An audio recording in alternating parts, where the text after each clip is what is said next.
2022 was not a year to remember for interstate and internal conflicts around the world. We bring you a roundup of the major conflicts that were active in 2022 with some of the major developments in them and what can be major flashpoints in 2023. In Europe and Eurasia, the Russia-Ukraine conflict dominated the regional landscape. The year 2022 started with an unprecedented conflict in form of the Russia-Ukraine war, which had 20th century characteristics. There was hardly any anticipation in Europe that a military invasion would be carried out by another major power, with ramifications for Europe and the globe. The Russia-Ukraine war, which started in February 2022, has resulted in the exodus of nearly 7.9 million Ukrainian refugees by March 2022, which is the 1/4 of the entire population. Russia attacked Ukraine, citing concerns about Ukraine's possible inclusion into NATO and the EU, and the initiation of policies by Ukraine discriminatory towards Russian-speaking population in the country. Russia also invoked Article 51 of the UN Charter to justify its military invasion, a stance ICJ rejected. 4 overwhelming Russian-speaking population territories from Ukraine, Donetsk, Zaporizhia, Luhansk, and Kherson were annexed in Russia after a vote of the referendum, which so far is only recognized by Russia, Cuba, Venezuela, Nicaragua, Syria, and the breakaway Georgian provinces. Until January 2023, nearly 7,031 Ukrainian civilians were killed, and 11,327 were injured due to the war. While exact figures on military casualties are hard to estimate, Moscow by September claimed to have lost 6,000 soldiers, and Ukraine by August claimed to have lost 9,000 soldiers. The war has resulted in the intensive involvement of outside actors also. Russia has relied on the use of Iranian drones to target Ukraine's infrastructure, while Turkish and Israeli drones have been used by Ukraine against the Russian military. After the breakout of the war, Finland and Sweden have expressed interest to join NATO, while US and NATO have also pushed for the supply of arms to Ukraine. Germany, the United States, France, the United Kingdom, Poland, Canada, and Netherlands have supplied different types of arms such as air defense platforms, loitering munitions, anti-tank weapons, and short-range ballistic missiles. Yet, this conflict has also disrupted the global economy. After the breakout of conflict, Ukraine's grain shipments had completely but temporarily halted via the Black Sea. This disruption resulted in the inflation of food prices and posed a severe threat of famine in lower-income countries. Europe's reliance on Russia gas, which stood at 51% by 2019, declined to 17% in August 2022. After the war, Norway and the United States and others overtook Russia as leading gas suppliers to Europe. The war also generated the highest surge in oil prices since 1970s.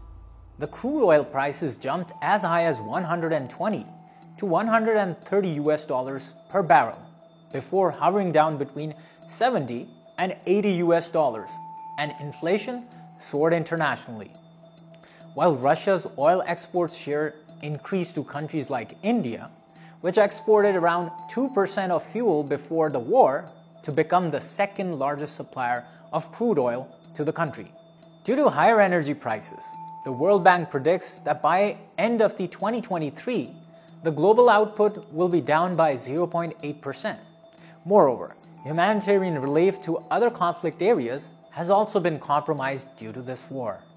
One major impact of the war will be on the supply of humanitarian relief to the conflict areas, such as Yemen and Syria, through the year 2023.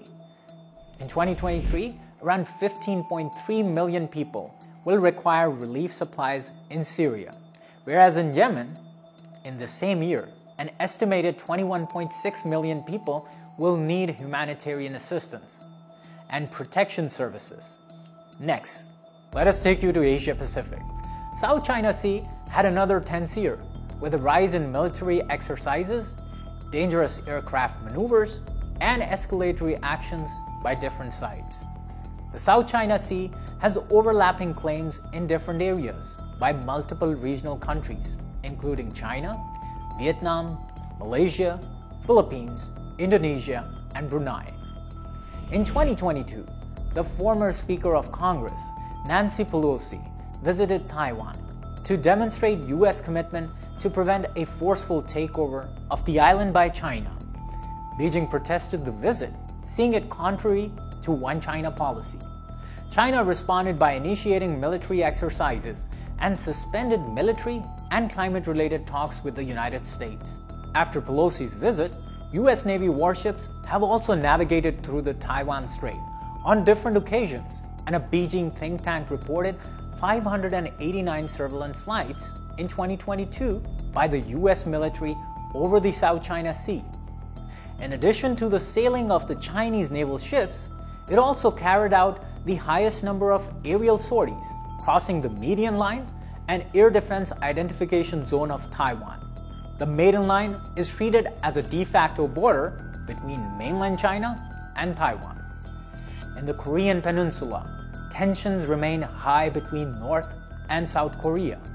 North Korea issued a nuclear doctrine, declaring itself as a nuclear-armed state, and carried out the highest number of ballistic missile tests, and a test launch of its first-ever spy satellite.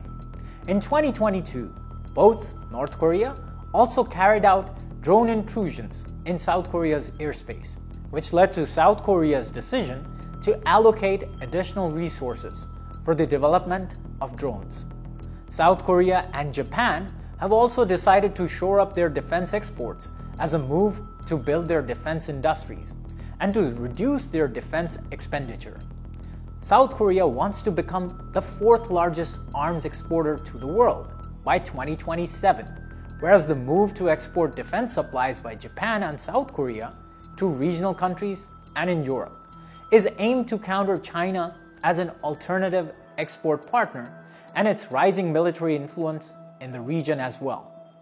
In South Asia, conflict hotspots were more pronounced in Afghanistan, Pakistan, and between India-China. Let's take you to India-China unsettled borders.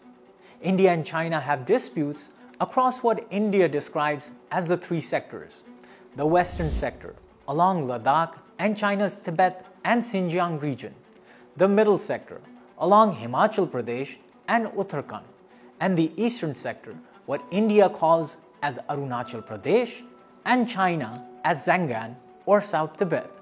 The dispute of undemarcated borders persists since the times of British India and China. Leadership have negotiated different confidence-building measure agreements on patrolling rights, however, without concrete resolution of the disputes across different sectors. After the 2020 deadly clash in the Galwan Valley, in Aksai Chin or the Ladakh sector, the two nuclear-armed countries came to blows once again in the month of December 2022 near Tawang sector at the edge of Yangtze Plateau in Arunachal Pradesh or Zhangan region. China claims the region, citing cultural linkages between the people of Tibet and the Arunachal Pradesh or Zhangan. The region holds strategic significance because Tawang is a hallway between Tibet and Sangpao or Brahmaputra Valley, making it more strategically significant for both China as well as India in their disputed claims. Earlier frictions have started becoming violent, short of the use of firearms and instead with the use of fistfights, sticks, and stones. By 2022, Afghanistan has become another forgotten conflict area. The humanitarian condition after withdrawal of the US and takeover by Taliban continues to slip to alarming levels, as 95% of Afghans suffered from food shortage, more than 3.5 million children needed nutrition treatment support, and by August, nearly 6 million faced the threat of famine. Other factors, such as climate-induced disasters and the Russia-Ukraine war, soared food prices, aggravating issues of food shortage. The country also remains cash-strapped with limited forex reserves. Taliban also brought despair for fundamental rights and individual liberties. Girls were restricted from pursuing higher education, and women were denied the right to work with foreign NGOs. The country continued to reel from terrorism, with the Taliban's lackluster performance to keep their end of the promise to deny Afghan soil to terror groups. In July 2022, the United States killed Al-Qaeda leader Ayman al-Zawahiri in a drone strike. In 2022, nearly 490 terror-related incidents, mostly by ISK, took place, claiming nearly 1,653 lives. ISK is a regional affiliate of the Islamic State group, established in 2015, primarily based in Nangarhar province, with most of its terror attacks in Kabul, Nangarhar, and other provinces. The group has actively been carrying out attacks against Afghan Taliban, declaring them apostates for abandoning jihad and having entered into Doha peace talks with the US in the past. With many countries now focused on the conflict in Ukraine and the Indo-Pacific, the situation in Afghanistan remains grim and can become threatening due to the threat of terrorism and a serious humanitarian crisis. The civil war in Yemen began in 2014 when, backed by Iran, Houthi insurgents took control of Sana'a, the capital and largest city of the country. In October 2022, when the ceasefire ended, the fighting continued. The fighting between different factions and external actors, with unlawful attacks on civilian homes, hospitals, schools, etc., has left more than 20 million in need of assistance. The rise of food insecurity has been further exacerbated by the Russia-Ukraine war. Nevertheless, there's some hope of peace, since the UN has indicated towards new peace agreement in 2023. But let's see how the events unfold. In Syria, following the brutal suppression of protesters in 2011, there has been active conflict between President Assad's forces and the anti-government rebels. In 2022 alone, the death toll was approximately 3,825, including 1,627 civilians and 321 children. As a result of violence, economic and humanitarian crises have worsened, and around 14.6 million people required support for the basic necessities of life. The conflict in Syria is of international importance, as Russia and Iran back the Assad regime, while the opposing factions have the US and the partners backing. The conflict was also among the birthplace of Islamic State of Iraq and Syria, unleashing their violence in Syria as well as Iraq since 2014. And in Africa, in Ethiopia's northern region of Tigray, the area has seen conflict along ethnic lines. Sources claim that more than 60,000 people have lost their lives, while hundreds of thousands have been displaced. In 2023, some conflicts can intensify, endangering global peace, while some are at the cusp of a peaceful resolution. Russia-Ukraine war will continue into 2023. There are concerns that this will be a long drawn-out conflict. Russia may attempt for this with ongoing restructuring in the military's command and reliance on private military contractors, the Wagner Group, for additional offenses to tighten control over the territories it holds. Ukraine may carry out counteroffensives in certain places and plan for a push against Russia, which is subject to weapon support from its Western allies. In South Asia, China and India, locked in border disputes for decades now, could see friction emerge in possibly any of the three sectors, where access could be denied, especially in the Tawang sector, if either India or China will attempt to secure access or reinforce hold to the hallway between Tibet and Sangpao, or Brahmaputra Valley near Tawang. The attacks from ISK may continue until Afghan Taliban are able to rein in on the group.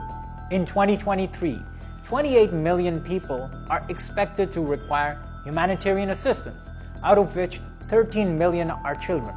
close to 20 million people, which is 45% of the Afghan population, suffer from hunger, and nearly 6 million survive on less than 1 meal per day.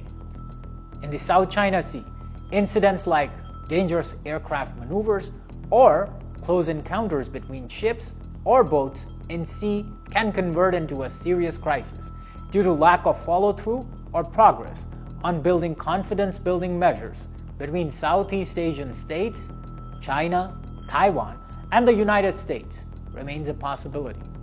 In Korean Peninsula, the possibility of missile accidents, as was seen in 2022, does not remain completely ruled out. Latest statements by the South Korean president about the possibility of pursuing a nuclear weapons program could further ratchet up tensions between different stakeholders in the region. In November 2022, the Tigrayan fighters and the Ethiopian government agreed to cease hostilities to end the war permanently. After the truce agreement, there is much hope that 2023 and the coming years will be peaceful for the people of Ethiopia. But a similar development is taking place in conflict-struck Yemen also. The conflict continues after the breakdown of the ceasefire in October 2022. But there is some hope, as the UN has suggested the possibility of a new peace agreement.